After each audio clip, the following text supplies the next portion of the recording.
Oi, meus irmãos, a graça e a paz do Senhor Jesus. Vamos para mais um vídeo, mais um devocional. Glória a Deus, aleluia. Hoje a gente vai falar esse salmo maravilhoso, que é o Salmo 15, tá bom? É um salmo que também foi atribuído ao rei Davi, tá bom? A minha Bíblia, como menciono sempre para vocês no início, é formato NVI, tá bom? Tradução NVI, para você ir acompanhando aí, ok? Pega sua Bíblia.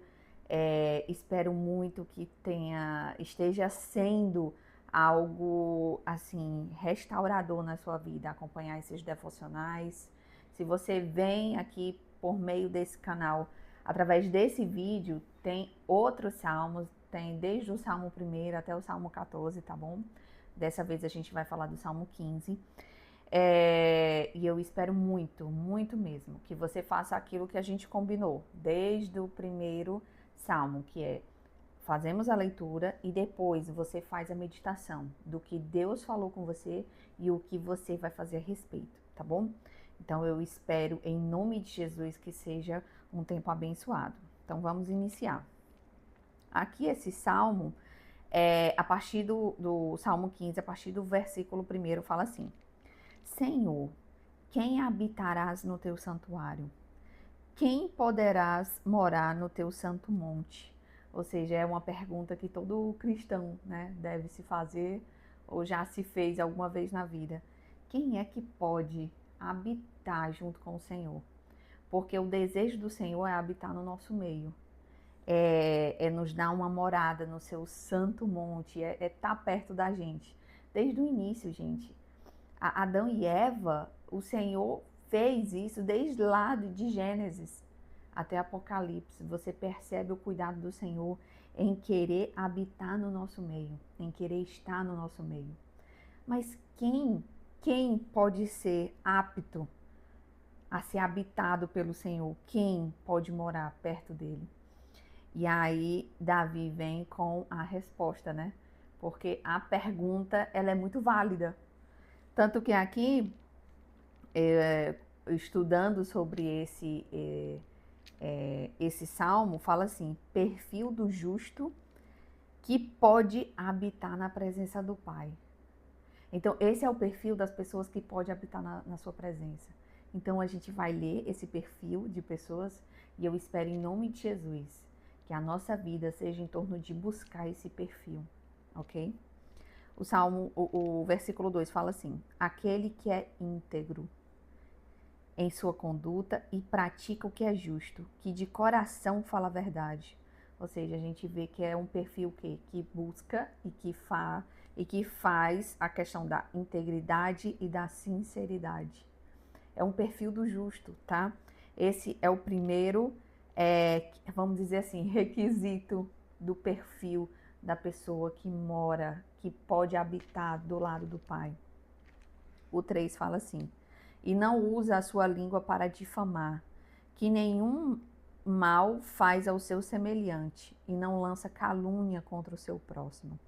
Gente, essa questão de difamar, quando fala difamar, é quando você atribui algo desonroso, tá? Quando você quer destruir a reputação de uma pessoa. Isso não é uma conduta de uma pessoa justa, tá? Então, essa questão de usar a sua língua para ferir, a gente tem tantas coisas que a gente pode usar a nossa língua para abençoar, para proclamar o nome do Senhor, para profetizar. Então, uma das coisas que a gente não pode fazer, até lá no Novo Testamento, no livro de Tiago, fala muito acerca disso, das pessoas que não sabem controlar a sua língua. Então, meu irmão, se você é uma pessoa, assim como eu era, que não tinha capacidade de controlar a língua, porque eu sempre falei muita besteira, falava muita besteira e sempre era em nome da sinceridade. Só que não é assim. Na verdade, era em nome da grosseria que eu falava com as pessoas, tá? Então, eu usava muito a minha língua para machucar as pessoas, eu usava muito a minha língua para reclamar, né? Para pensar mal do meu irmão. Um irmão falava isso, eu falava alguma coisa, e aí eu já tinha aquele, porque o meu coração naquele tempo que eu estava na igreja, era um coração que não era rendido ao Senhor Jesus totalmente. Era um coração sem o Espírito Santo. Então, quando a gente se depara com esse tipo de coisa, a gente precisa estar muito atento, porque a língua do justo, ela serve para curar, ela serve como um bálsamo para o mundo, ok? E então a gente não pode usar esse instrumento tão precioso que o Senhor nos deu, né? Porque, olha, muitas pessoas com dificuldade na fala, muitas pessoas que não podem falar, que não podem ouvir, o Senhor nos deu essa oportunidade de falar, de ouvir, de poder se expressar nele. Então a gente precisa usar a nossa língua para o quê? Para edificar, para abençoar, em nome de Jesus. Então, se você, meu irmão, usa a sua língua para difamar alguém, para destruir a reputação, a gente precisa saber conter a nossa língua. E principalmente, é um dos quesitos essenciais do se relacionar.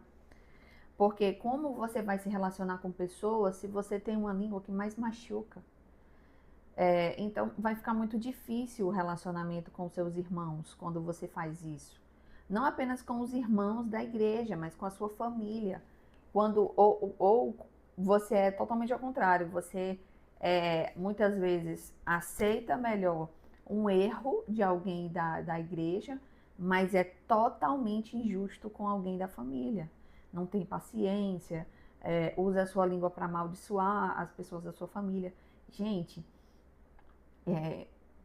eu nasci numa família tão abençoada, cheia de problemas, cheia de questões, cheia de conflitos, mas é uma família que eu amo fazer parte, porque foi ali que o Senhor me plantou. Então eu não posso ser mais paciente com o pessoal da igreja e não ser paciente com a minha família. Entende? Eu preciso ser o mesmo, a mesma. Não existe a Michele num ambiente familiar e a Michele num ambiente de igreja. É a Michele cristã, que espelha Cristo em qualquer canto. Então, muitas vezes eu perdi a paciência com o pessoal da minha família, eu perdia noção, muitas vezes, com o pessoal da minha família, assim, de falar coisas que não era devido, de ser uma pessoa que não espelhava Cristo. Então, como o Senhor, como é que eu vou estar representando o Senhor, representando o meu Pai, dizendo que o meu Pai é a melhor coisa do mundo, se eu não consigo nem sequer frear minha boca, ter um domínio próprio?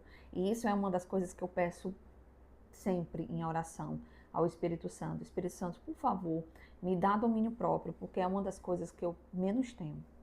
É domínio próprio, sabe? E eu tenho buscado isso, tenho buscado. Muito mesmo, porque eu realmente tenho essa dificuldade. Então, se você é igual a mim, ou era igual a mim, né? Porque eu luto todo dia, né? Contra isso, a gente luta todo dia contra isso, mas se a gente relaxar na nossa vigilância, a gente volta ao estado que era antes. E às vezes até pior, tá, meus irmãos? Que nenhum mal faz ao seu semelhante e não lança calúnia contra o seu próximo. Calúnia é muita, essa linguagem, né, jurídica, eu gosto de difamar, caluniar.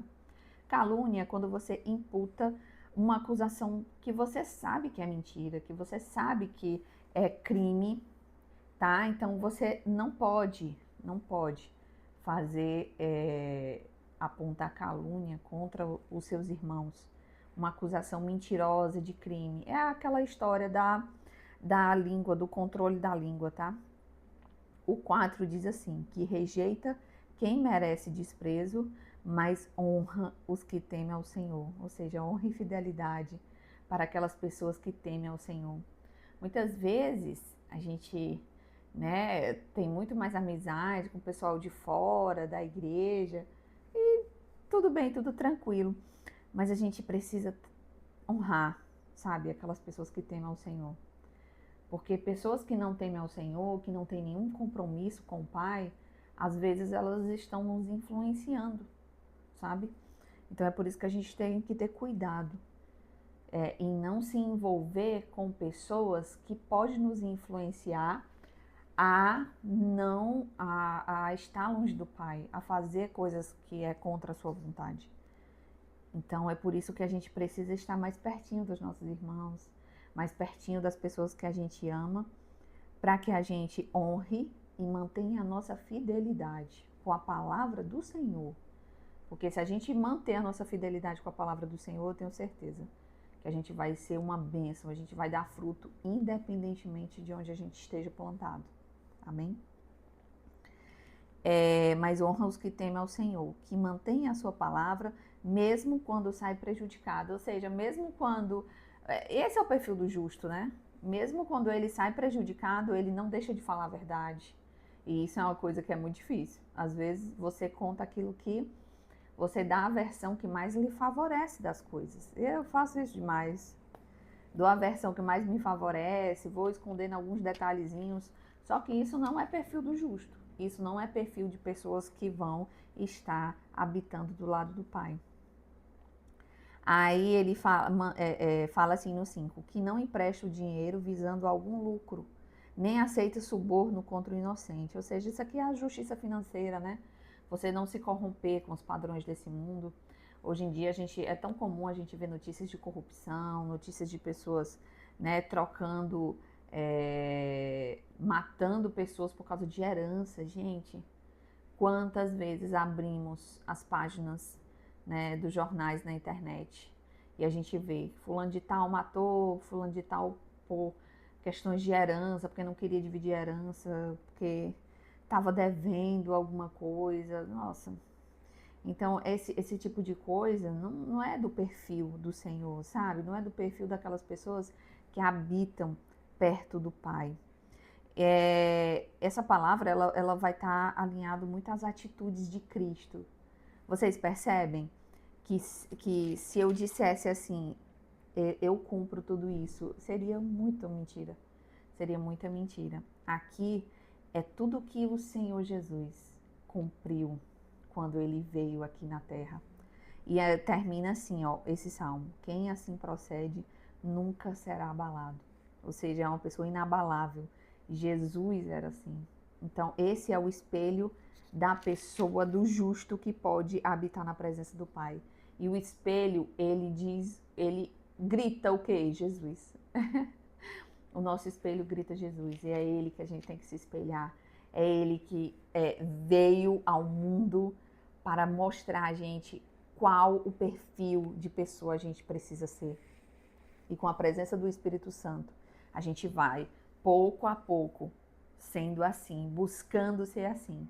Porque não é algo que você faz uma vez na vida, sabe? Esse é um perfil de conduta que a gente tem todos os dias, 24 horas, ok? E é por isso que a gente precisa do Espírito Santo de Deus para cumprir tudo isso. Porque se a gente não tiver o Espírito Santo, a gente não consegue. Porque como pessoas cheias de pecado, cheios de mácula, né? A gente não consegue sem o Espírito Santo cumprir tudo isso. A gente vai estar errando, a gente vai estar pecando, e é por isso que o Senhor coloca o quem? Porque Ele sabe muito bem, o Pai sabe, queridos, que a gente não tem a capacidade de cumprir isso aqui totalmente. O Pai sabe, Ele entende e Ele tem compaixão, bondade e misericórdia. Poderia ser o segundo nome do nosso Pai. Então, assim, Ele sabe que esse perfil é muito alto pra gente. É por isso que Ele mandou Jesus para morrer por nós, para ser o exemplo, tá? Então, em nome de Jesus, receba essa palavra e que você reflita bastante sobre isso, sobre o que Deus falou com você a respeito desses versículos que a gente leu e que você busque esse perfil. Não é porque Jesus cumpriu e que a gente está livre para não cumprir, tá? Porque uma das coisas que eu mais entendi é que Jesus cumpriu porque ele amava o Pai. E isso aqui não era nem um pouco difícil para ele, porque esse era a natureza de Jesus, sabe? Quando você ama uma pessoa, quando você verdadeiramente ama essa pessoa, você vai dar tudo de si, tudo do melhor, do bom e do melhor. Você precisa mudar, você muda. Você precisa abandonar alguma coisa, você abandona, porque você ama tanto aquela pessoa que abandonar aquele ato é fichinha. E que em nome de Jesus a gente venha a ser assim. Abandonar os nossos atos impensados e seguir ao Pai, ao Filho e ao Espírito Santo de Deus. Então eu espero que essa palavra tenha falado com você e até o nosso próximo vídeo. Um beijo, meu irmão, e lembre sempre, ame essa palavra, que essa palavra, ela tem vida, ela tem todas as respostas, todas as perguntas que você imaginar tem aqui e todas as respostas que você imaginar tem aqui. E que o Espírito Santo de Deus fale com você, assim como ele tem falado comigo e como ele inspirou essas pessoas ao escrever essa palavra, que ele inspire você na hora de você ler essa palavra, em nome de Jesus. Um beijo e tchau, tchau.